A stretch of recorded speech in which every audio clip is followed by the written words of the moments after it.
എനിക്ക് കൂടിയില്ലല്ലോ. നിങ്ങളിവിടുത്തെ നവോത്ഥാന നായകന്മാരാണെന്ന് ഞാൻ പറയേണ്ടി വരും. എപ്പോൾ എനിക്ക് പഞ്ചായത്ത് മെമ്പറായി മത്സരിക്കണമെന്ന് ഊതിണ്ടെങ്കിൽ. എന്തുകൊണ്ട്? നിങ്ങളെപ്പോലത്തെയൊക്കെ പിടിച്ചിട്ട് നവോത്ഥാന നായകന്മാരാക്കിയാലേ നമുക്ക് തിരുവനന്തപുരത്തും ഡൽഹിയിലൊക്കെ എത്താൻ പറ്റുള്ളൂ. അപ്പൂതി എനിക്കില്ല. ഞാൻ ആരെങ്കിലും ഉദ്ദേശിച്ച് പറഞ്ഞല്ല, എല്ലാരെയും ഉദ്ദേശിച്ച് പറഞ്ഞു. ഇതിൽ എല്ലാ കക്ഷികളും ഒരുപോലെയാണ്. ഈ ഇത്തരം ഭീകരവാദികളെ പാലും തേനും കൊടുക്കുന്ന കാര്യത്തിൽ എല്ലാവരും BJP അടക്കം, രാജ്യം ഭരിക്കുന്നവരടക്കം, ഭീകരവാദികള് അതേപോലെയുള്ള RSS ഒക്കെ ഉയർത്തിക്കൊണ്ടുവരുന്ന വലിയ വലതുപക്ഷ ഫാഷിസം, ഇതിനെയെല്ലാം അമർച്ച ചെയ്തിട്ടില്ലെങ്കിൽ രാജ്യത്തിന് മുന്നോട്ട് കഴിയില്ല. പക്ഷേ ഭരണാധികാരികളും രാഷ്ട്രീയക്കാരും അധികാര കസേര സ്വപ്നം കണ്ട് അവരെയൊക്കെ കുന്തം മറിച്ചിട്ട് പറയുന്നത് കൊണ്ടാണ് അവരൊക്കെ വളരുന്നത്. അങ്ങനെ പറയേണ്ട ആവശ്യം ദീനിന്റെ ഖാദിമുകളായ ഞങ്ങൾക്കില്ല. ഇത് വളരെ വ്യക്തമായി രേഖപ്പെടുത്തിയതാ. ശരി, മഗ്‌രിബിന് മുമ്പ് ഇനി കേട്ടോളൂ, ഒരു ഡോസ് കൂടി. പെട്ടെന്ന് ഒന്നു കൊടുക്കുന്നത് കൊണ്ടാണ് ഞങ്ങൾക്ക് പറഞ്ഞു തരുന്നത്. കാരണം നിങ്ങൾ ഉദ്ദേശിക്കണില്ലെങ്കിൽ ഞങ്ങൾക്ക് പറഞ്ഞു തരില്ല. കാരണം നിങ്ങൾ ബോധം കിട്ടൂ. ഇനിയിപ്പോ മഗ്‌രിബായി നിങ്ങൾ ഉടനെ തന്നെ ഒന്നു ചെയ്യുമല്ലോ എന്ന് വിചാരിച്ചിട്ടാണ്. ഒരു പ്രതിസന്ധി സാഹചര്യത്തിൽ ഇബ്നു സഊദ് ചെയ്തത് എന്ത്? സഊദ് രാജാവ് സഊദ് ബിൻ അബ്ദുൽ അസീസ് ചെയ്തതിനെ ഇതാ ഇവർ തന്നെ അൽ ഇത്തിഹാദ് മാസികയിൽ രേഖപ്പെടുത്തുന്നത്. ഇത്തിഹാദ് മാസിക ആരുടെ? ഇതാ കോപ്പി. പഴയ അറബി മലയാളത്തിലുള്ള ഇത്തിഹാദ് മാസിക നിങ്ങളുടെ ഫയലിലുണ്ടല്ലോ. ഇത് നിങ്ങൾ വഹാബികൾ ചെയ്ത ക്രൂരത അറബി മലയാളത്തിൽ ഞങ്ങളുടെ എഴുതി വെച്ചു. പിന്നെ അറബി മലയാളം ആവുമ്പോൾ കോമൺ സൊസൈറ്റി വായിക്കൂല. പിന്നെ ഇതിവിടെ പ്രചരിപ്പിച്ച എന്തിനാ? ഞങ്ങൾ വേഗം വഹാബി ആയിട്ടില്ലെങ്കിൽ ഞങ്ങളെ കൊല്ലുന്നു പേടിച്ചിട്ടെങ്കിലും ആയെങ്കിലും ആയിരിക്കാം. കാരണം അറബി മലയാളം അന്ന് ഇന്നും ഏകദേശം കോമൺ സൊസൈറ്റിക്ക് പരിചയമില്ല. എന്താണ് ഇതിൽ എഴുതിയിട്ടുള്ളത് എന്നാൽ വഹാബികൾ ഈ അവസരം അസലായി ഉപയോഗിച്ചു. അവർ വേഗം ഹിജാസിലേക്ക് കുതിക്കുകയും ഹറമൈനിൽ പ്രവേശിച്ച് അവിടെ ഉണ്ടായിരുന്ന ഔലിയാക്കളുടെ മഖ്ബറകളും മറ്റും പൊളിച്ച് AD 1806 ഈ സംഭവം.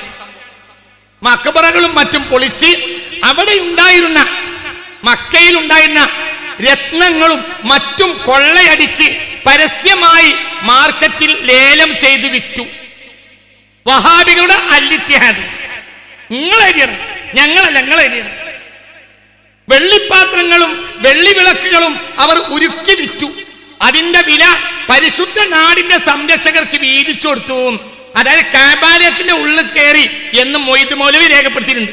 ഞാൻ കഴിഞ്ഞ ക്ലാസ്സിൽ കഴിഞ്ഞ കൊല്ലം അത് കേൾപ്പിച്ചിരുന്നു. ഇന്ന് വരെ ഒരാൾക്ക് പറയാൻ കഴിഞ്ഞിട്ടില്ല. സ്വാതന്ത്ര്യവും ഇന്ത്യൻ മുസ്ലിങ്ങളും എന്ന പുസ്തകത്തിൽ വഹാബിയായ സാക്ഷാൽ ഈ മൊയ്ത് മൗലവി രേഖപ്പെടുത്തിയിട്ടുണ്ട്. എന്ത്? അവര് കൊള്ളയടിച്ചു, കഅബാലയത്തിന് ഉള്ള കൊള്ള അടിച്ചിട്ട് സംരക്ഷകർക്ക് വീതിച്ചു കൊടുത്തു എന്ന് പറഞ്ഞാൽ പരഭാഷയിൽ സംരക്ഷകര് വഹാബി പട്ടാളക്കാര്, വഹാബി പട്ടാളക്കാർക്ക് വീതിച്ചു കൊടുത്തു. ഹിജ്റ 1230, ക്രിസ്താബ്ദം 1805 ഇത് നടന്നത്. ഡേറ്റ് അടക്കം വഹാബി മാസിക അൽ ഇത്തിഹാദ് വഹാബി മാസിക രേഖപ്പെടുത്തി. കഴിഞ്ഞില്ല. അലി റളിയല്ലാഹു അൻഹുവിന്റെ മഖ്ബറ ആക്രമണം. അഭിമാനത്തിൽ പറയാ, മുത്ത് റസൂലുള്ളാഹി സ്വല്ലല്ലാഹു അലൈഹി വസല്ലമ തങ്ങളുടെ മരുമോൻ റസൂലുള്ളാഹിന്റെ അഖ് തന്നെ അലി റളിയല്ലാഹു അൻഹു മാറ്റപ്പെടുത്തിയത് കൊണ്ട് അദ്ദേഹം ഒരു മഹാൻ തന്നെയാ. എനിക്കത് ഉറപ്പാണ്. നിങ്ങൾ ചെയ്യാന്ന് പറഞ്ഞു എനിക്കെന്ത് ബേജാറാ? എനിക്കിലൊക്കെ എന്താ ബേജാറ്? എനിക്ക് ഈ ദുനിയാവിൽ മുസ്തഫ നബി കഴിഞ്ഞാൽ ഏറ്റവും മഹാൻ സിദ്ദീഖുൽ അക്ബറ, 2 ഉമർ ബിൻ ഖത്താബ, 3 ഉസ്മാൻ ബിൻ അഫ്ഫാൻ, 4 അലിയുൽ മുർത്തളിയ. അതൊക്കെ പറഞ്ഞതിന് വളരെ വ്യക്തമായ വ്യാഖ്യാനം ഞാൻ പറഞ്ഞിട്ടുണ്ട്. കാണാത്തവർക്ക് പരിശോധിക്കാം. വളരെ വ്യക്തമായി പറഞ്ഞിട്ടുണ്ട്. എന്നാൽ അലി റളിയല്ലാഹു അതിനെല്ലാം പുറമെ ഒരു പ്രത്യേകത ഉണ്ട്. എന്ത്? അത് മഹദിയായ ഫാത്തിമത്തു സഹ്റ റളിയല്ലാഹു അൻഹയുടെ ഭർത്താവാണ്. ഹബീബാ റസൂലുള്ളാഹിന്റെ അഖാണ്. പറഞ്ഞാൽ തീരൂല്ല അവിടുത്തെ പ്രത്യേകതകൾ. അല്ലാഹു അവിടുത്തെ ദറജകളെ ഏറ്റി കൊടുക്കട്ടെ. ആ മഹാന്റെ ഖബർ പൊളിക്കാൻ പോയത് വഹാബികൾ പോയത് വഹാബി മാസിക അൽ ഇത്തിഹാദ് വളരെ വ്യക്തമായി രേഖപ്പെടുത്തുന്ന നിങ്ങൾ നോക്കൂ. പിന്നീട് വഹാബികൾ ഇറാഖിൽ അലി റളിയല്ലാഹു അൻഹുവിനെ ജാറത്തിലേക്കാണ് തിരിച്ചത്. ജാറെന്നൊക്കെ പറഞ്ഞ പിന്നെ ഉഷാറായല്ലോ, പൊളിക്കേണ്ടതാണെന്ന് തന്നെ മനസ്സിലാവുമല്ലോ. രാത്രി സമയത്ത് മുന്നറിവ് കൂടാതെയാണ് ആക്രമണം നടത്തിയതെങ്കിലും കാവൽ പോലീസിന്റെ ദൃഷ്ടിയിൽ പെട്ടത് കൊണ്ട് അവർ അട്ടഹസിച്ചു. കാവൽ പോലീസുകാർ നാട്ടുകാരെ ഉണർത്തി. കൂഫയിൽ സയ്യിദുനാ അലിയുൽ മുർത്തള റളിയല്ലാഹു അൻഹുവിന്റെ മഖ്ബറ ഇവര് കൊള്ളയടിക്കാൻ പോയി. 1805 സംഭവം പറയാം. എന്നിട്ടോ കാവൽ പോലീസിന്റെ ദൃഷ്ടിയിൽപ്പെട്ടത് കൊണ്ട് അവർ അട്ടഹസിച്ചു, നാട്ടുകാരെ ഉണർത്തി. നാട്ടുകാരെല്ലാം ഒന്നായി ചേർന്ന് കൊണ്ട് വഹാബികളെ ചെറുത്തു. അട്ടഹാസം ഉയർന്നപ്പോൾ വലിയ രസം എന്താണെന്നറിയോ? ഈ ലേഖകൻ KC അബൂബക്കർ മൗലവിയാണ്. അൽ-ഇത്തിഹാദിൽ ഈ ലേഖനം എഴുതുന്നത് വഹാബിയത്തിന്റെ വലിയ സരസനായിരുന്ന പ്രഭാഷകനായിരുന്ന KC ആണ്. അൽ-ഇത്തിഹാദിൽ ഈ ലേഖന്റെ കയ്യിൽ അതിന്റെ കോപ്പി ഫയൽ നിങ്ങൾക്ക് ഉണ്ടാവുമല്ലോ. ഇല്ലെങ്കിലൊക്കെ കയ്യിലുള്ള ആയിരക്കണക്കിന് ലൈബ്രറികൾ ഇന്ന് കേരളത്തിലുണ്ടല്ലോ, പരിശോധിക്ക്. KC ആയിരുന്ന ആരെങ്കിലും അല്ല, മലബാറിലെ വഹാബിയത്തിന് വേണ്ടിയുള്ള സരസപ്രഭാഷകനായിരുന്നു, രാഷ്ട്രീയത്തിന്റെ സഹയാത്രികനും. അതായത് കൊണ്ട് ഒന്നുകൂടി വഹാബിയത്ത് പ്രചരിപ്പിക്കാൻ ഒരു സ്വാധീനം കിട്ടിയ ആളാണ് KC. പ്രത്യേകിച്ച് KCയുടെ പ്രസംഗം ആരും കേട്ടു. എന്തുകൊണ്ട്? ഉരുളക്കുപ്പേര് രസം പറയും. സരസനായ KC ആണ് ഈ ലേഖനം എഴുതുന്നത്. ഇതാ ആരുടെ അൽ-ഇത്തിഹാദ് അവരുടെ മാസികയിൽ ഒരു മുന്നറിയിപ്പ് കൂടാതെ വന്നു. പക്ഷേ മഹാനായ സയ്യിദുനാ അലിയുൽ മുർത്തള അവരുടെ കറാമത്ത് വലിയ കറാമത്തുള്ള ആളല്ലേ. അള്ളാഹു ഒരു ദർജ ഏറ്റി കൊടുക്കട്ടെ. അള്ളാഹു ഒരു ഈമാനുള്ള ഒരു കാര്യം സ്നേഹിക്കടോ. ഇനി ഷിയന്നാണ്ട ഷിയ കള്ളന്മാരെ അവർ പുറത്താക്കിയതല്ലേ. മുഅ്മിനാണോ? മൻ അഹബ്ബഹു ഇല്ലാ മുഅ്മിൻ വലാ യുഹിബ്ബു ഇല്ലാ മുഅ്മിൻ വലാ യബൂദു ഇല്ലാ മുനാഫിഖുൻ. നിങ്ങളെ സോക്കട് എന്നോട് പറഞ്ഞ കാര്യമില്ല.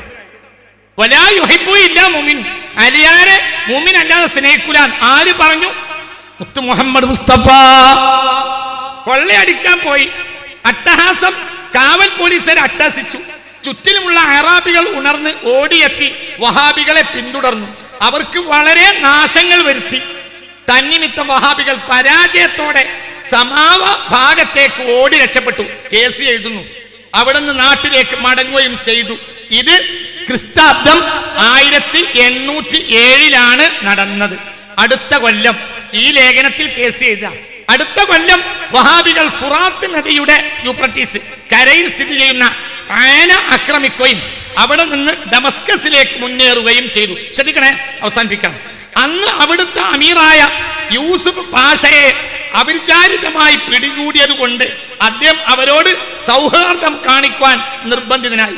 വഹാബികള് ഡമസ്കസ് ഭാഗത്ത് പോയിട്ട് അവിടുത്തെ ഒരു ഭരണാധികാരിയായ യൂസുഫ് പാഷയെ പിടികൂടി. അദ്ദേഹം പട്ടണവാസികളും വഹാബി പ്രബോധനം സ്വീകരിച്ചു കൊള്ളാമെന്ന് വാഗ്ദത്തം ചെയ്തു. അങ്ങനെ വിട്ടു. കൂടാതെ അവിടുന്ന് ഹജ്ജിന് വരുന്ന കാഫിലയെ ദ്രോഹിക്കരുതെന്ന് പറഞ്ഞുകൊണ്ട് അദ്ദേഹം അവർക്ക് കുറെ സംഖ്യയും കൊടുത്തു. അതായത് മനസ്സിലാക്കാം, ഇവരെ സ്ഥിരം സ്വഭാവമായിരുന്നു എന്ത്? സുന്നികൾ ഹജ്ജിന് പോവാണെങ്കിൽ പിടിച്ചു കൊല്ലും. ആര്? നിങ്ങളാണ് എഴുതിയത്, വഹാബികളെ നിങ്ങളെ എഴുതിയത്. റഹ്മത്തുള്ളാഹിക്ക് അറിയാത്തോണ്ടല്ല, നിങ്ങളെ മാനം കെടുത്തണ്ടെന്ന് വിചാരിച്ചിട്ടാ നിങ്ങൾ എഴുതിയതാ. നിങ്ങളെ ഇത്തിഹാദിൽ നിങ്ങൾ നവോത്ഥാന നായകരോ? നിങ്ങൾ നവോത്ഥാന നായകരാണെങ്കിൽ ഏറ്റവും വലിയ വീരചക്രം കൊടുക്കേണ്ടത് വീരപ്പനാണല്ലോ.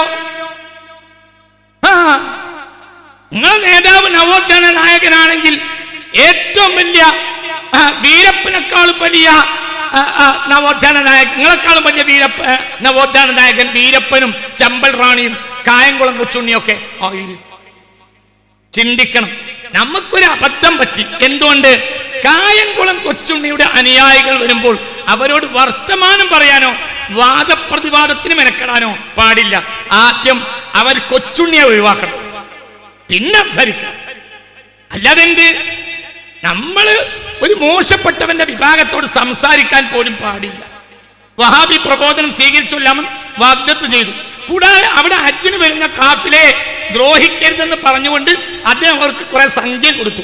എന്നാൽ വഹാബികൾ ആ സംഖ്യ വാങ്ങുകയും കുറെ ദൂരം കാഫിലയുടെ കാവൽക്കാരായി പോവുകയും ചെയ്തെങ്കിലും വഴിമധ്യേ വെച്ച് ഹജ്ജാജികളുമായി വഴക്കുണ്ടാക്കി കാഫിലയുടെ സാമാനങ്ങൾ പിടിച്ചെടുത്തു. യാ സുബ്ഹാനല്ലാഹ്. ആരേതാ കേസ്? എവിടെ? അൽ-ഇത്തിഹാദ് വഹാബി മാസികയിൽ. അതിനാൽ കാഫില ദിമസ്കിലേക്ക് തന്നെ ഹജ്ജ് ചെയ്യാതെ തിരിച്ചുപോയി. കൂടെ തന്നെ വഹാബികളും ദിമസ്കിലേക്ക് തിരിച്ച് പട്ടണം വളഞ്ഞു, ഡമസ്കസ് വളഞ്ഞു. പക്ഷേ അപ്പോഴേക്കും അവിടുത്തെ ഗവർണർ പ്രതിരോധ ശക്തി സജ്ജീകരിച്ചത് കൊണ്ട് വഹാബികൾക്ക് ഒന്നും ചെയ്യാൻ സാധിച്ചില്ല. അങ്ങനെ ഔത്തയിലെ പട്ടണങ്ങൾ കൊള്ളയടിച്ച് അവർ തിരിച്ചുപോയി. അവർക്ക് ഡമസ്കസ് കൊള്ളയടിക്കാൻ കഴിഞ്ഞില്ല വഹാബികൾക്ക്. എന്ത് കൊള്ളയടിച്ചു? ഗൗത്ത. നീ ഗൗത്ത എന്ന് പറഞ്ഞ നാട് ഏതാ നിങ്ങൾക്കറിയോ? ഗൗത്ത അവസാന കാലത്ത് മുസ്ലിമീങ്ങൾക്ക് അഭയം കൊടുക്കുന്ന നാടാണ് ഗൗത്ത. ഗൗത്തയിൽ പോയാൽ ഗൗത്ത നിങ്ങളെ സംരക്ഷിക്കുമെന്ന് മുഹമ്മദ് മുസ്തഫ. വലിയ ഒരു ജനക്കൂട്ടം ഗൗത്തയിൽ ചെന്നാൽ ഗൗത്ത എങ്ങനെ ജനങ്ങളെ സംരക്ഷിക്കും നബിയെ?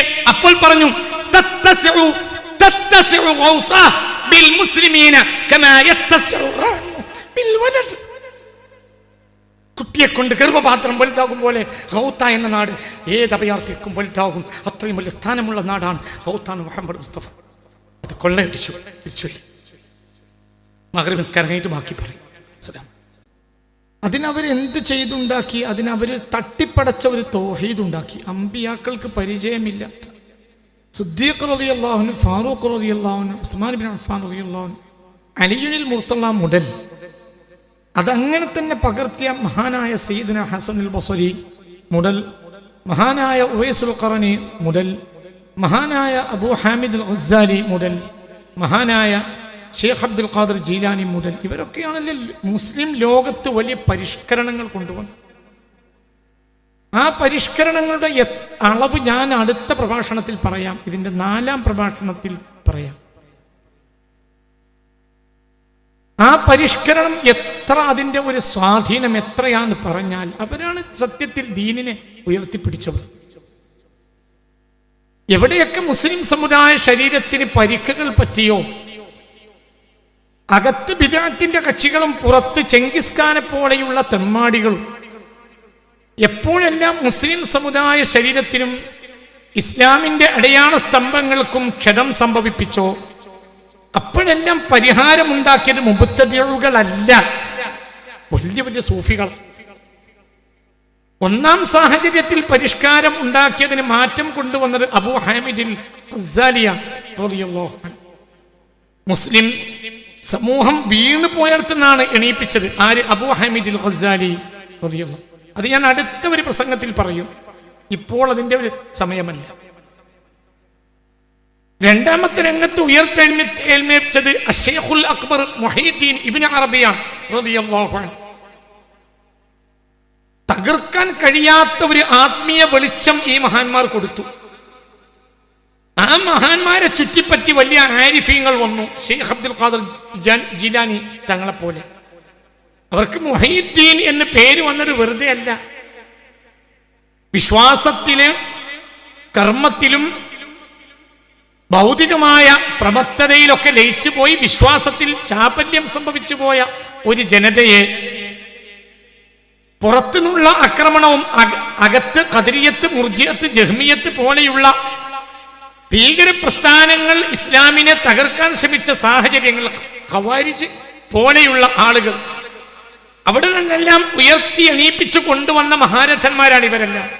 ബഹുമാനപ്പെട്ട 2ാം നൂറ്റാണ്ടിൽ മഹാനായ ഇമാം ശാഫിഈ, അതിനു മുമ്പ് മഹാനായ അബൂ ഹനീഫത്ത് അൻ-നുഅ്മാൻ അൽ-കൂഫി, കൂടെ ഇമാം മാലിക് ഇബ്നു അനസ്, പിന്നീട് അഹ്മദ് ഇബ്നു ഹംബൽ റളിയല്ലാഹു അൻഹും, അല്ലാഹു അവരുടെ ദർജകളെ ഏറ്റി കൊടുക്കട്ടെ. പിന്നെ വന്ന ഒരുപാട് മശായിഖന്മാര്, ആരിഫീങ്ങൾ, സിദ്ദീഖീങ്ങൾ, സുൽത്താൻ ആരിഫീൻ അഹ്മദുൽ കബീർ റിഫായി തങ്ങളെ പോലെ, അഹ്മദുൽ ബദവി തങ്ങളെ പോലെ, ഇബ്രാഹിം അദ്ദസൂഖി തങ്ങളെ പോലെ, ബഹുമാനപ്പെട്ട ഉസ്മാനുൽ ഹാറൂനിയെ പോലെ, ഖാജ മുഈനുൽ ചിശ്തിയെ പോലെ, ഇങ്ങനെ പരശരം പരസഹസ്രം വലിയ വലിയ ആരിഫീങ്ങൾ ഏത് അംബിയാഇന്റെ അതേ തൗഹീദും ആ ഒരു മസ്ലക്കും പകർത്തിയാണ് വീഴാൻ പോയ സമുദായത്തെ എണീപ്പിച്ചത്. അതിൽ പ്രധാനമായ 2 നാഴികക്കല്ലുകളുണ്ട്. അത് സൗകര്യമെങ്കിൽ അടുത്ത ക്ലാസ്സിൽ പറയും. അതിൽ ഒരു നാഴികക്കല്ല് അബൂ ഹാമിദ് അൽ ഗസാലിയാണ് റളിയല്ലാഹു അൻഹു. രണ്ടാമത്തെ നാഴികക്കല്ലോ അത് മുഹയ്യിദ്ദീൻ അശ്ശൈഖുൽ അക്ബർ മുഹയ്യിദ്ദീൻ ഇബ്നു അറബിയാണ് റളിയല്ലാഹു അൻഹു. ഒരുപാട് ആളുകളുണ്ടെങ്കിലും വീണർത്ത് എണീപ്പിക്കുകയാണെങ്കിൽ രണ്ട് മഹാന്മാർ ചെയ്തത്. ഈ രണ്ട് മഹാന്മാരുടെയും അഖീദയാണ് ഇവർ തള്ളിയത്. ഇവർക്കൊന്നും ചെയ്യാൻ കഴിയില്ല. ഇപ്പോഴെന്താ? ഇപ്പോൾ വീണ്ടും മുസ്ലിം സമുദായം വീണ് കിടക്കുക. ഇവർക്ക് പണമില്ലേ? ഒന്നും ചെയ്യാൻ കഴിയില്ലല്ലോ. ഇവർക്ക് പണമുണ്ട്, ഒന്നും ചെയ്യാൻ കഴിയില്ല. ഇവർക്കെല്ലാം എല്ലാം എല്ലാം ഉണ്ട്. ഭൂമിയിൽ ഒരു വണ്ടി 4 വണ്ടി ഓടുന്നുണ്ടെങ്കിൽ അതിൽ 1.25 വണ്ടിയും സൗദി അറേബ്യയുടെ എണ്ണയിലാണ് ഓടുന്നത്. പണണ്ട്. ഭൂമിയിൽ 4 വണ്ടി ഓടുന്നുണ്ടെങ്കിൽ അതിൽ 1.25 വണ്ടിയും സൗദിയുടെ എണ്ണയാണ്. ഭൂമിയിൽ 4 ബാരൽ എണ്ണ ചെലവാകുന്നുണ്ടെങ്കിൽ 1.25 ബാരലും വഹാബി രാഷ്ട്രത്തിന്റെ എണ്ണയാണ്. പണല്ലേ? ഉണ്ട്. സ്വാധീനല്ലേ? ഉണ്ട്. എന്തില്ല? മഹാന്മാരുടെ മസ്ലക്ക് പൊളിച്ചുപോയി. ഒന്നും അവർക്ക് ചെയ്യാൻ കഴിയില്ല. ഒന്നും കഴിയില്ല. ഇപ്പോൾ വഹാബി രാജകുമാരൻ പറയുന്നത് ഞങ്ങൾ 5 കൊല്ലം കൊണ്ട് അറേബ്യയെ യൂറോപ്പാക്കുന്നു. അപ്പോൾ എന്താണ് അവരവസ്ഥ? ചിന്തിക്കുക. ആരാ പറയുന്നത്? നിലവിലെ വഹാബി രാജകുമാരൻ പറയാ ഞങ്ങൾ 5 കൊല്ലം കൊണ്ട് അറേബ്യയെ യൂറോപ്പാക്കും. ഏതാ യൂറോപ്പ്? യൂറോപ്പ് ആണിനെ കല്യാണം കഴിക്കും, പെണ്ണിനെ കല്യാണം കഴിക്കും. പാടില്ല എന്ന് ആദ്യം പോപ്പ് പറഞ്ഞിരുന്നു. പിന്നെ ആ സാധുവും തോറ്റു. കഴിഞ്ഞ കുറച്ച് കൊല്ലങ്ങളായി ആണിനെ കല്യാണം കഴിച്ചാലും അതിനെ വിവാഹമായി പരിഗണിക്കാം എന്നിടത്ത് ഒത്തിക്കാൻ എത്തിച്ചേർന്നു. ഇതാണ് യൂറോപ്പ്. അവിടെ വിവാഹമില്ല. അവിടെ ആണിനെ കല്യാണം കഴിക്കാൻ പ്രശ്നമില്ല. അവിടെ പെണ്ണിനെ കല്യാണം കഴിക്കാൻ പ്രശ്നമില്ല. 5 കൊല്ലം കൊണ്ട് ഞങ്ങൾ അവസാനത്തെ വഹാബി രാജാവ് പറയുന്നത് ഞങ്ങൾ 5 കൊല്ലം കൊണ്ട് അറേബ്യ യൂറോപ്പാക്കുന്നു. എങ്കിൽ ആ നാട്ടിലൊക്കെ ചോര തുപ്പി മരിച്ചുപോയ മനുഷ്യർക്ക് നമ്മൾ അന്ത്യനാൾ എന്ത് പറയും? അവരോട് എന്ത് പറയും? അവരുടെ അസാംസ്കാരികതകൾക്കെതിരെ പടപൊരുതിയ ചില ആളുകളുണ്ടല്ലോ. ഒന്ന് മഹാനായ ജഅഫർ ത്വയ്യാർ. ഉറക്കപ്പറ. ഈസ്റ്റേൺ ബൈസന്റൈൻ റോമൻ എംപയറിനോട് പടപെട്ടിയത്, അവിടുത്തെ അസാംസ്കാരികൾക്കെതിരെ പടപെട്ടിയത് ബഹുമാനപ്പെട്ട ജഅഫർ ബിൻ അബി ത്വാലിബാണ്. ഒരാൾ സയ്യിദ് ബിൻ ഹാരിസയാണ്. ആരാണ് സയ്യിദ് എന്നറിയോ? പരിശുദ്ധ ഖുർആനിൽ പേര് പറയപ്പെട്ട ഒരേ ഒരു സ്വഹാബിയാണ്. മുത്തുനബിയുടെ വളർത്തുമോനാണ്. ഒന്ന് സ്വഹാബികളിൽ ചടുല പ്രഭാഷകനായിരുന്ന മഹാനായ അബ്ദുല്ലാഹി ബിൻ റവാഹയാണ്. ഇവരെല്ലാം പടിഞ്ഞാറിന്റെ തോന്യാസങ്ങൾക്കെതിരെ പടവെട്ടിയവരാ. അവരൊക്കെ പടവെട്ടിക്കൊടുത്ത് നേടിയെടുത്ത മണ്ണിൽ ഇരുന്നിട്ടാണ് ആധുനിക വഹാബികൾ പറയുന്നത്. എന്താ പറയുന്നത്? ഞങ്ങൾ 5 കൊല്ലം കൊണ്ട് ഞങ്ങൾ അറേബ്യയെ യൂറോപ്പാക്കും. അപ്പോൾ പിന്നെ ഞങ്ങൾ സഹാബിക്കോ അവർക്ക് വലിയൊന്നുമില്ല. സഹാബികൾക്ക് ഒരു വലിയ വളരെ ചിന്തിക്കണം. ഇതിൻ്റെയൊക്കെ വേദന നിങ്ങൾ മനസ്സിലാക്കണം. എന്ത് ഇവർക്കിത് പറയാൻ കഴിഞ്ഞു? ഇവർക്ക് എന്ത് സ്വഹാബി, എന്ത് ദീന്? പെട്ടുപോയവരെ, ഈ തൗഹീദ് അല്ലാഹുവിന്റെ ഹബീബ് പഠിപ്പിച്ച തൗഹീദ് അല്ല. ഈ നിയമങ്ങൾ, ഈ കർമ്മശാസ്ത്രവും നിയമങ്ങളും അല്ലാഹുവിന്റെ ഹബീബ് പഠിപ്പിച്ചതല്ല. വഹാബികൾ പഠിപ്പിച്ചു കൊണ്ടിരിക്കുന്നത് മുർസലീങ്ങൾ പഠിപ്പിച്ചതല്ല. പിന്നെയോ സ്വഹാബികൾ പഠിപ്പിച്ചതല്ല. അതുകൊണ്ടാണ് ഇമാം സ്വാവി റളിയല്ലാഹു അൻഹുവിനെ പോലുള്ള മഹാന്മാർ പറഞ്ഞത് ഉലൈക ഹിസ്ബുശ് ശൈത്താൻ. അത് പിശാചിന്റെ പാർട്ടികളാണ്. അവർ പിശാചുക്കളുടെ പാർട്ടിയാണ്. ആരാണ് ഇത് എഴുതിയത്? ഇബ്നു അബ്ദീൻ റളിയല്ലാഹു അൻഹു. മഹാനായ ഇബ്നു അബ്ദീൻ റളിയല്ലാഹു അൻഹു. പിന്നെ ആരാണ് എഴുതിയത്? മഹാനായ ഇമാം ഷർവാനി റളിയല്ലാഹു അൻഹു. പിന്നെ ആരാണ് എഴുതിയത്? ബഹുമാനപ്പെട്ട ഇമാം സൗവി റളിയല്ലാഹു അൻഹു. എന്താ എഴുതിയത്? അവര് ശരിയല്ല എന്നല്ല എഴുതിയത്. ഉലൈക ഹിസ്ബുശ് ശൈത്വാൻ ഫഖത അല്ലാഹു ദാബിറഹും, അവർ അവസാനത്തെ ആളെയും അല്ലാഹു നശിപ്പിക്കട്ടെ. ദുആ ചെയ്തു ആര്? ഇമാം ഷർവാനി തങ്ങൾ തുഹ്ഫയിൽ 4-ാം വാള്യത്തിന്റെ താഴെ വ്യാഖ്യാനത്തിൽ മഹാനായ ഇബ്നു ഹജർ റളിയല്ലാഹു അൻഹുവിന്റെ വ്യാഖ്യാനത്തിന്റെ താഴെ ഇമാം ഷർവാനി തങ്ങൾ വഹാബിയത്തിനെ പറയുന്നുണ്ട്. അൽ ഫിർഖത്തുൽ മശ്ഹൂറത്തു ഫീ സമാനിന ബിൽ വഹാബിയ ഖദലഹുമുല്ലാഹ്. ഖദലഹു ഷർവാനി 4-ാം വാള്യം. ആരാ ഇമാം ഷർവാനി? ലോകം കണ്ട മഹാനല്ലേ ഇമാം ഷർവാനി, സർവാംഗീകൃതല്ലേ. ഇമാം ഷർവാനിയുടെ മഹത്വമൊക്കെ അവരാ എഴുതി വെച്ചത്, അവരാണ് എഴുതി വെച്ചത്. നിങ്ങൾ സാധുക്കളെ മനസ്സിലാക്കണം. ഒരിക്കലും വഹാബിയത്ത് ഒരിക്കലും ഒരു ഇസ്ലാമികമായ ഐഡിയോളജി അല്ല. അതിന്റെ പിന്നിൽ ബ്രിട്ടനാണ്. ഇത് ഞാൻ പിന്നെ പറയും, ഇതിപ്പോൾ പറയാൻ കഴിയില്ല. 4-ാമത്തെ പ്രഭാഷണത്തിൽ ആരാണ് ഇതിന്റെ പിന്നിൽ പ്രവർത്തിച്ചത് എന്ന് പറയും. ഇവർ ചാരന്മാരാണ്, യാതൊരു സംശയവും. പിന്നെ ജനങ്ങൾക്ക് താല്പര്യമുള്ള ഒരു പുതിയ കോലത്തിൽ അവതരിപ്പിക്കുക. ഖുർആനും സുന്നത്തും സാധാരണക്കാരിലേക്ക് കൊടുത്താൽ സാധാരണക്കാർ ഖുർആനും സുന്നത്തും അർത്ഥം വെക്കാൻ സാധാരണക്കാരെ ഏൽപ്പിച്ചാൽ എത്ര മുഫസ്സിറുകളാണ് എഴുതിയത്. റുബ്ബമാ അദ്ദാഹു ലിൽ കുഫർ, ചിലപ്പോൾ അത് കുഫറായിത്തീരും. അല്ലാഹു കാക്കട്ടെ. ഫഇൻ തനാസഅതും ഫീ ഷൈഇൻ ഫറുദ്ദൂഹു ഇലല്ലാഹി വറസൂൽ എന്ന ആയത്തിന് എത്രയോ ഇമാമിങ്ങൾ എഴുതി. അത് ഫദാലിക ശുഗ്ലുൽ ഉലമാഇ, അത് ആരെ പണിയാ? ആലിമീങ്ങളെ പണിയാ, അവാമിന്റെ പണിയല്ല. ഖുർആനെ നോക്കി അർത്ഥം വെച്ച് പണിയെടുക്കൽ, അതിന് വ്യാഖ്യാനം പറയൽ ആരുടെ രീതിയല്ല, ഉലമാന്റെ രീതിയാ, ആരുടെ പണിയല്ല. ഏത് ഉലമാ? വറാസിഖൂന ഫിൽ ഇൽമ്, സാധാരണ ആലിമല്ല. വറാസിഖൂന ഫിൽ ഇൽമ്, വറാസിഖൂന ഫിൽ ഇൽമ്, അവരെടുക്കേണ്ട പണിയാണ്. ഇതെന്താ ചെയ്തത്? എല്ലാ സാധാരണക്കാരെ കയ്യിലും ഖുർആൻ ഏൽപ്പിച്ചു. ഓരോരുത്തർക്കും തോന്നിയതുപോലെ ബൈബിൾ തോന്നിയതുപോലെ അർത്ഥം വെക്കാമെന്ന് പറഞ്ഞത് പ്രൊട്ടസ്റ്റന്റുകളാണ്. AD 14-ാം നൂറ്റാണ്ടിൽ പ്രൊട്ടസ്റ്റന്റുകളാണ് അതിന്റെ പിന്നിൽ പണിയെടുത്തത്. അതിന്റെ പിതാവ് മാർട്ടിൻ ലൂതറാണ്. പിന്നീട് അദ്ദേഹം തന്നെ അതിൽ നിന്ന് പശ്ചാത്തപിക്കേണ്ടി വന്നു. പക്ഷെ പിന്നെ എന്താ ഉണ്ടായത്?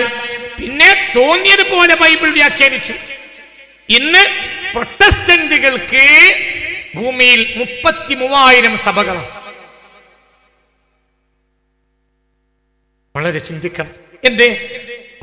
ഒരു ഫാദർ അദ്ദേഹത്തിന് തോന്നിയതുപോലെ അദ്ദേഹം വ്യാഖ്യാനിക്കും. അടുത്ത വില്ലേജിലെ ഫാദർ അയാൾക്ക് തോന്നിയതുപോലെ വേറെ വ്യാഖ്യാനിക്കും. അപ്പുറത്തെ വില്ലേജിൽ അയാൾക്ക് തോന്നിയത് വേറെ വ്യാഖ്യാനിക്കും. മനസ്സിലായില്ല? ലോകത്ത് ബൈബിൾ ഓരോർക്കും സാധാരണക്കാർക്കും ഉള്ളതല്ലേ. അതുകൊണ്ട് ആർക്കും അവർക്ക് മനസ്സിലാക്കിയ അർത്ഥം ബൈബിളിൽ നിന്ന് മനസ്സിലാക്കാം എന്ന് ആദ്യം പറഞ്ഞതിൻ്റെ പിന്നിൽ മാർട്ടിൻ ലൂതറാണ്. ഒരു ഖനിത്തൊഴിലാളിയുടെ, ജർമ്മനിയിലെ ഒരു ഖനിത്തൊഴിലാളിയുടെ മകനായിരുന്നു മാർട്ടിൻ ലൂതർ. 100 കൊല്ലം കൊണ്ട് 2000 സഭ പിരിഞ്ഞു പ്രൊട്ടസ്റ്റന്റിനിസത്തിൽ. ഇപ്പോൾ ഭൂമിയിൽ 33,000-ലേറെ സഭകളുണ്ട്. എന്തിന്? പ്രൊട്ടസ്റ്റന്റിനിസത്തിൽ 33,000-ലേറെ സഭ. ഓരോ സഭയിലും ഒരു വിഷയത്തിൽ ഉള്ളതല്ല മറ്റൊരു വിഷയത്തിൽ, ആ വിഷയത്തിൽ മറ്റൊരു വിഭാഗത്തിനുള്ളത്. 33,000-ലേറെ സഭകളുണ്ട് ഇന്ന് ലോകത്ത് പ്രൊട്ടസ്റ്റന്റിനിസത്തിൽ. ഇതിലേക്ക് മുസ്ലിം ഉമ്മത്തിനെ തകർക്കലായിരുന്നു ബ്രിട്ടന്റെ ലക്ഷ്യം. പിന്നീട് പറയാ ഇത് ചതിയാ, ഇത് തികച്ച ചതിയാ, ഇത് തികഞ്ഞ ചതിയാ, ഇത് തികഞ്ഞ ചതിയാ. ഒരിക്കലും നിങ്ങൾക്ക് ഇവരിൽ നിന്ന് അല്ലാഹുവിന്റെ ദീന് മനസ്സിലാക്കാൻ കഴിയുമെന്ന് വിചാരിക്കണ്ട. ഒരിക്കലും ആടിന്റെ കഴുത്തിലെ മുലയിൽ നിന്ന് പാല് കിട്ടിയാലല്ലാതെ വഹാബിയത്തിൽ നിന്ന് ദീന് കിട്ടുകയില്ല. ഒരിക്കലും കിട്ടും. എന്തുകൊണ്ട്?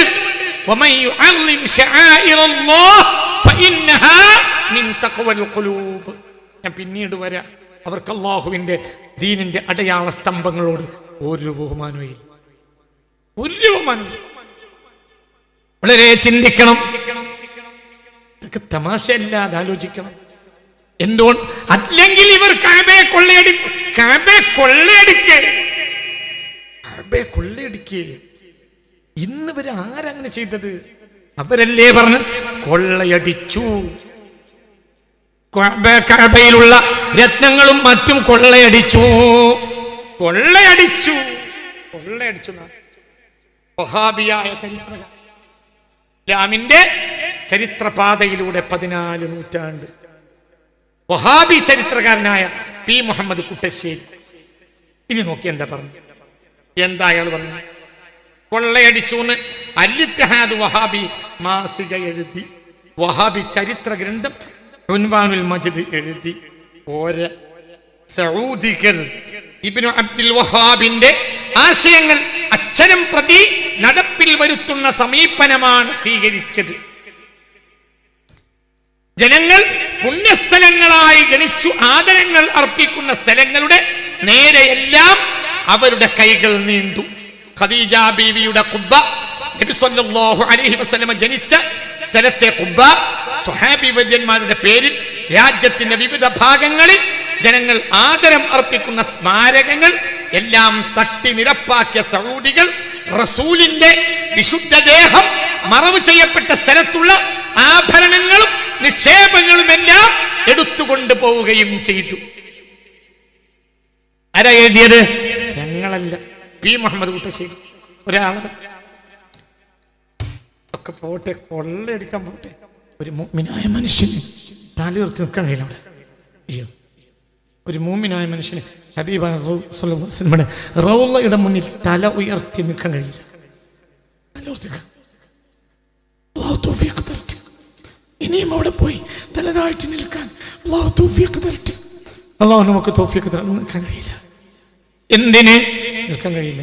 പുറത്തേക്ക് ഇറങ്ങിയാൽ ബഹുമാനപ്പെട്ട റൗളത്തു ഷരീഫിന്റെ നേരെ ബാക്കിൽ പച്ച കുബ്ബയുടെ മുന്നിൽ സുന്നിയും അസുന്നിയും തിരിച്ചറിയാനുള്ള വഴി എന്താണെന്നറിയോ? അതബുള്ള സുന്നിയാണെങ്കിൽ ചെരുപ്പിട്ട് നടക്കാം, പക്ഷെ ചെരുപ്പിടില്ല. ചെരുപ്പെടുത്ത് കൈ പിടിക്കും. അവിടെ ചെരുപ്പിടാം. റൗളേന്ന് ഇറങ്ങുന്നിടത്ത് ചെരുപ്പ് അയച്ചു കയറാനുള്ള സൗകര്യം. റൗളേന്ന് ഇറങ്ങിയാൽ ചെരുപ്പിടാം, പക്ഷെ മുഅ്മിനീങ്ങൾ സുന്നികൾ അവിടെ പിടൂല. കാരണം അവിടെ കിടക്കണ ആരാ?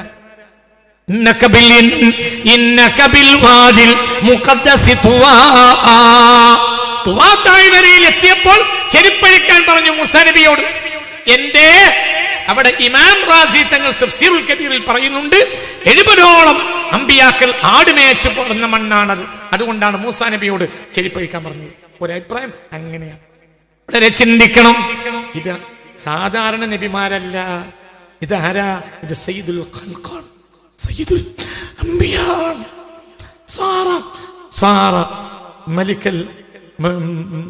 സാറ മലിക്കൽ മുലൂക്ക് എന്ന് പറഞ്ഞു അബൂ സുഫിയാൻ. അപ്പോൾ അബ്ബാസ് തിരുത്തി, അങ്ങനെ പറയരുത്. നിന്റെ അനുജന്റെ മകൻ ഇന്നിപ്പോൾ രാജാക്കന്മാരുടെ രാജാവായല്ലോ എന്ന് പറഞ്ഞു. മക്ക ഫതഹിന്റെ തലേ ദിവസം ഹബീബായ നബിയുടെ ആ സൈന്യത്തെ നോക്കി ആര്? മഹാനായ അബൂ സുഫിയാൻ. അപ്പോൾ പറഞ്ഞില്ല, അങ്ങനെ പറയാൻ പറ്റൂല, അങ്ങനെ ഇഷ്ടല്ല, എന്റെ കുട്ടിക്ക് അങ്ങനെ പറയാൻ ഇഷ്ടല്ല, എന്റെ റസൂലിന് അങ്ങനെ പറയാൻ ഇഷ്ടല്ല എന്ന് പറ. അപ്പോൾ അബൂ സുഫിയാൻ തിരുത്തി, പിന്നെ ആണ് മുഹമ്മദ് മുസ്തഫ.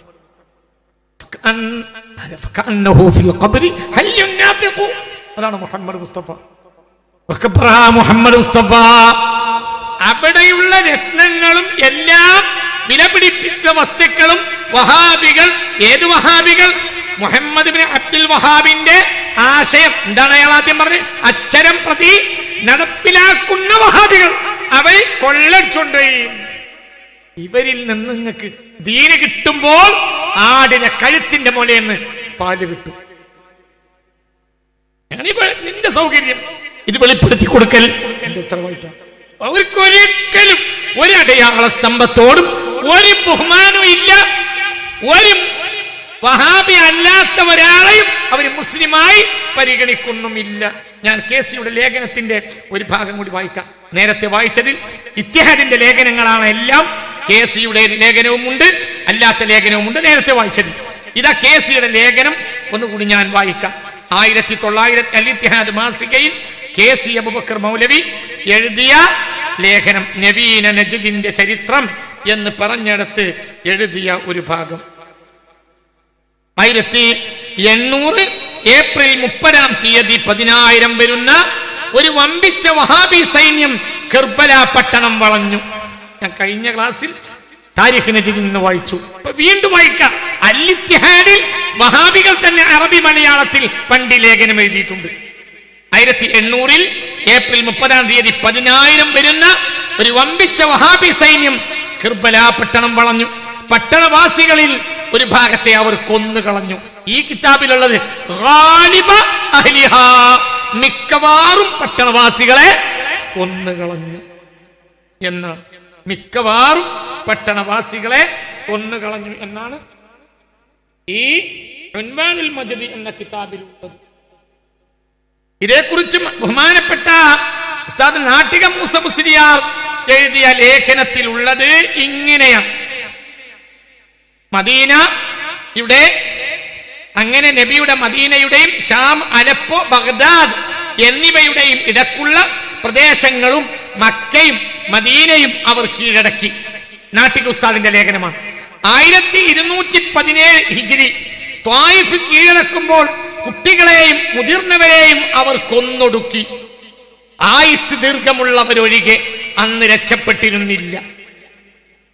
ഉമ്മയുടെ നെഞ്ചത്ത് വെച്ചായിരുന്നു ആ വഹാബി പ്രവൃത്തികൾ പിഞ്ചുകിടാങ്ങളെ വെട്ടിമുറിച്ചിരുന്നത്.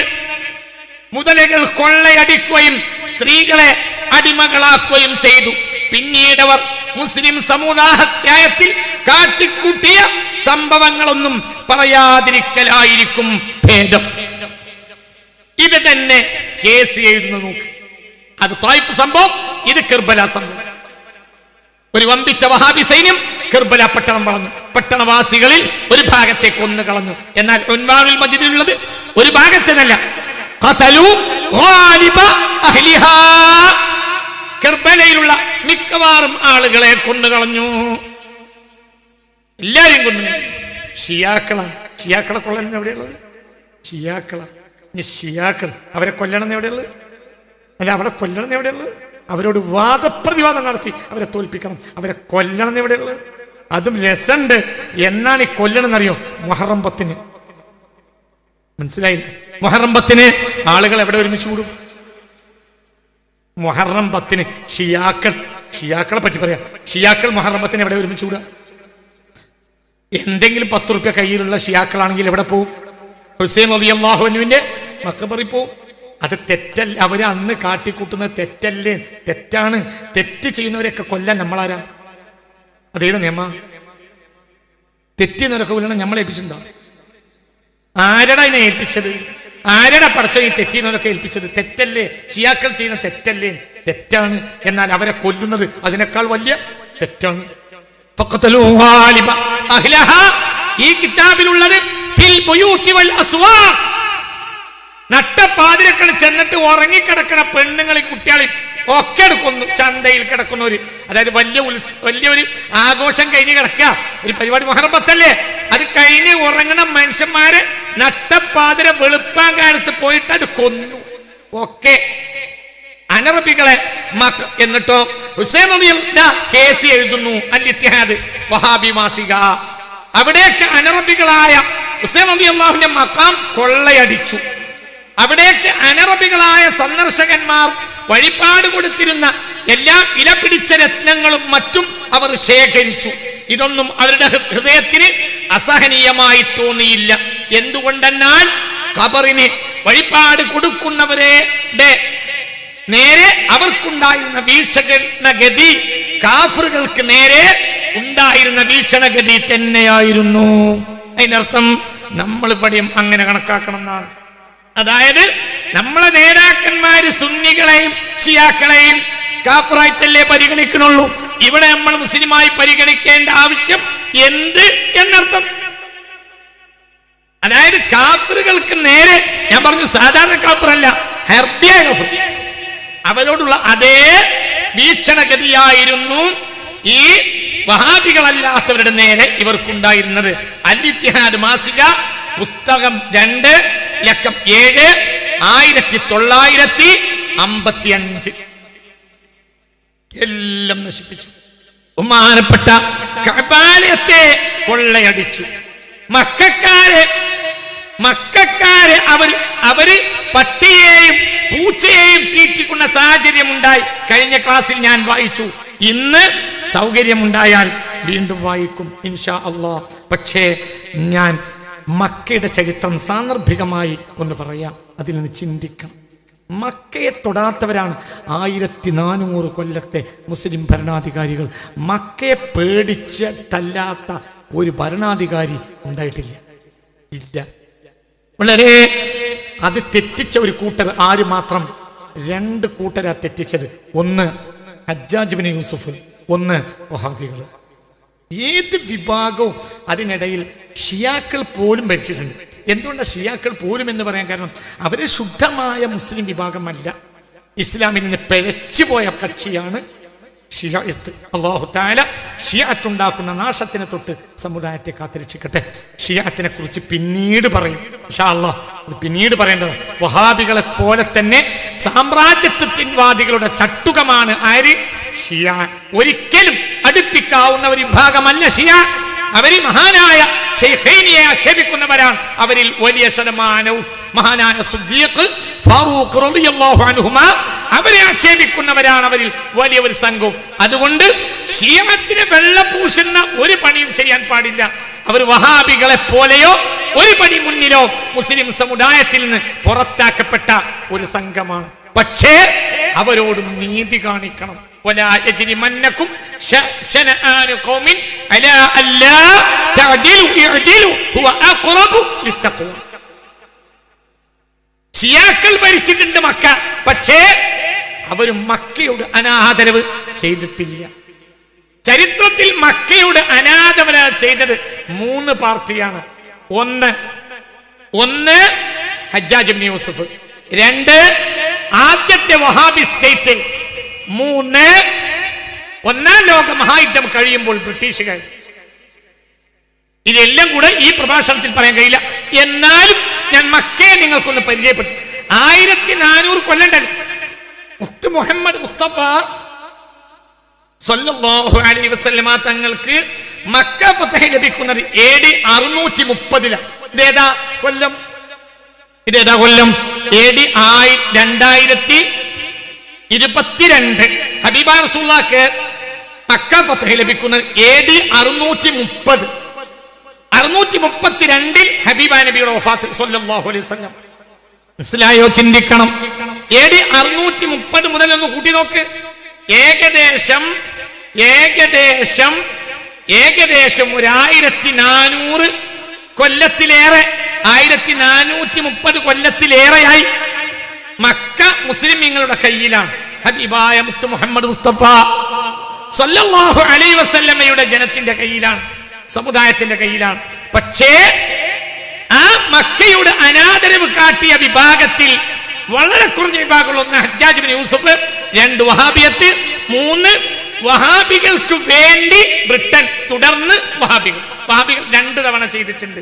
ഹജ്ജാജ് ഇബ്നു യൂസുഫ് 1 തവണ, പിന്നെ ബ്രിട്ടീഷുകാർ വഹാബികൾക്ക് വേണ്ടി 1 തവണ, നേരത്തെ വഹാബികൾ 1 തവണ, പിന്നെ വഹാബികൾ മാത്രം 1 തവണ. അങ്ങനെ വഹാബികൾ മക്കയെ അനാദരിച്ചു. മക്കയുടെ ചരിത്രം പറയാം. ഹിജ്റ 629 ഹബീബായ നബി സല്ലല്ലാഹു അലൈഹി വസല്ലം ഉംറക്ക് പോയി. ഹുദൈബിയയിൽ വെച്ച് മക്കക്കാർ തടഞ്ഞു. ഹബീബായ റസൂലുള്ളാഹിയുടെ കൂടെ 1500 ആളുകളുണ്ട്, പക്ഷെ കേറിയില്ല. അടിച്ചു കയറാം. മക്ക അന്ന് ദുർബലാണ്. വളരെ ചിന്തിക്കണം. മക്ക അന്ന് ദുർബല. മക്കയിലേക്ക് കേറാം ഹബീബാ നബിക്ക്. അത്രല്ല, ഹബീബിന് ഹലാലാണ് മക്ക. യാ ലാ ഉഖ്സിമു ബിഹാദൽ ബലദ് വഅൻത ഹില്ലും ബിഹാദൽ ബലദ് വവാലിദിൻ വമാ വലദ്.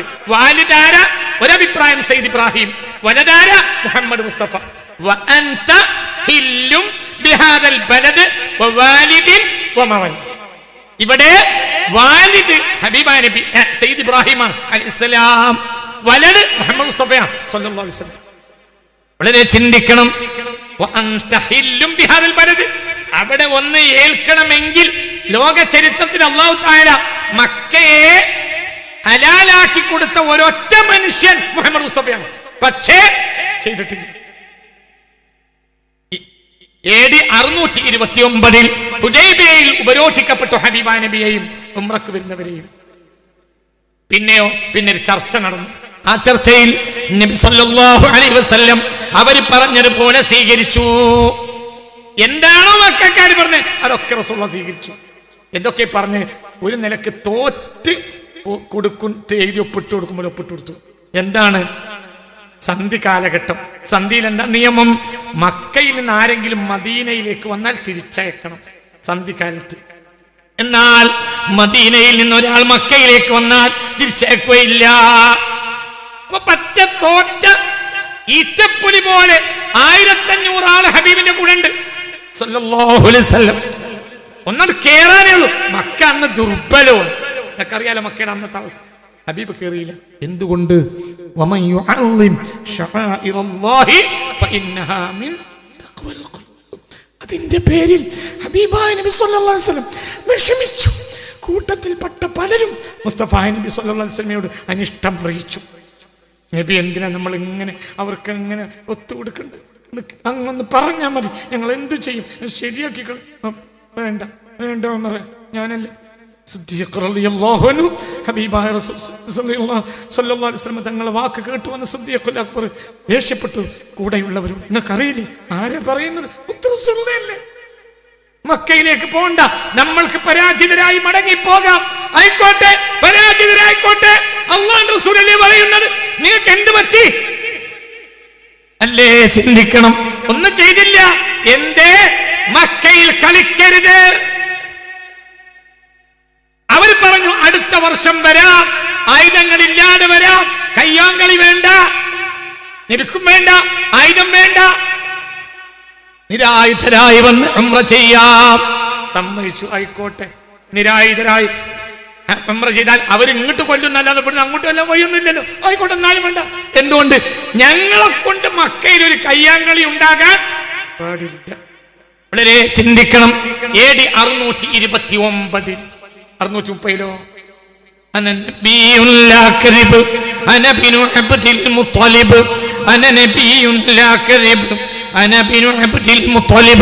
ഹബീബായ നബി സല്ലല്ലാഹു അലൈഹി വസല്ലം മക്കയിലേക്ക് വന്നു. അന്ന് നബി സല്ലല്ലാഹു അലൈഹി വസല്ലമയെ തടയാൻ പറ്റിയ ഒരാൾ മക്കയിൽ ഇല്ല. പക്ഷേ സൈന്യത്തോട് പറഞ്ഞു, ലാ തഖ്തുലു അഹദൻ, ഒരാളെ കൊന്നുപോകാൻ പാടില്ല, ഒരാളോടും കയർക്കരുത്, ഒന്നും ചെയ്യരുത്. മക്കയിൽ കയ്യാങ്കളി പാടില്ല. മക്കയെ സൂക്ഷിക്കണം. മക്ക അല്ലാഹുവിന്റെ പ്രത്യേകമായ ബലദുല്ലാഹ് ബിലാദി ഇലല്ലാഹി. മക്ക എന്ന് പറഞ്ഞാൽ അഹബ്ബുൽ ബിലാദി ഇലല്ലാഹ് എന്ന് മുഹമ്മദ് മുസ്തഫ. നാടുകളിൽ അല്ലാഹുവിനെ ഏറ്റവും ഇഷ്ടപ്പെട്ട നാട് മക്കയാണ് എന്ന് മുഹമ്മദ് മുസ്തഫ. അവിടെ ഒരു ചോരപ്പഴ ഒരുക്കരുത് എന്ന് മുഹമ്മദ് മുസ്തഫ. ആ നാട്ടുകാർക്ക് തിന്നാൻ കൊടുക്കുകയല്ലാതെ ആ നാട്ടുകാരുടെ തീറ്റ തടയരുത് എന്ന് മുഹമ്മദ് മുസ്തഫ. എന്തുകൊണ്ട്? എന്തുകൊണ്ട്?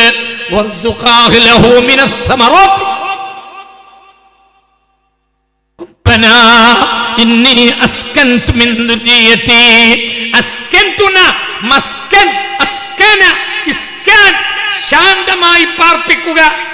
ശാന്തത കളിയാടിയാലേ മസ്കനാവൂ, ഇല്ലെങ്കിൽ ബൈത്താണ്. ബൈത്തും മസ്കനും വ്യത്യാസമുണ്ട്. സുക്കൂൻ എന്നതിൽ നിന്നാണ് ഇസ്കാൻ വന്നത്. അതാണ് റബ്ബനാ ഇന്നി അസ്കൻതു.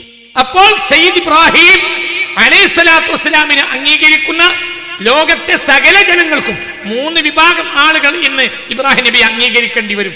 ഒന്ന് ജൂതന്മാര്, ഒന്ന് ക്രിസ്ത്യാനികൾ, ഒന്ന് മുസ്ലിമീങ്ങൾ. അവർക്കൊക്കെ ബാധ്യതയാണ് മക്കയിൽ സമാധാനമുണ്ടാക്കൽ. എന്തുകൊണ്ട്? ജൂതന്മാരുടെയും ക്രിസ്ത്യാനികളുടെയും മുസ്ലിങ്ങളുടെയും മതപരമായ പിതാവാണ്, പലരുടെയും ശാരീരികമായ പിതാവുമാണ്. ആര്? സയ്യിദുനാ ഇബ്രാഹിം. ശാന്തത, മക്കയിൽ ശാന്തത നിലനിർത്തണം. ആരൊന്നും ചെയ്തില്ല. 30 വന്നപ്പോ റസൂലുള്ള പാട്ട് പാടി മുഹമ്മദ് മുസ്തഫ.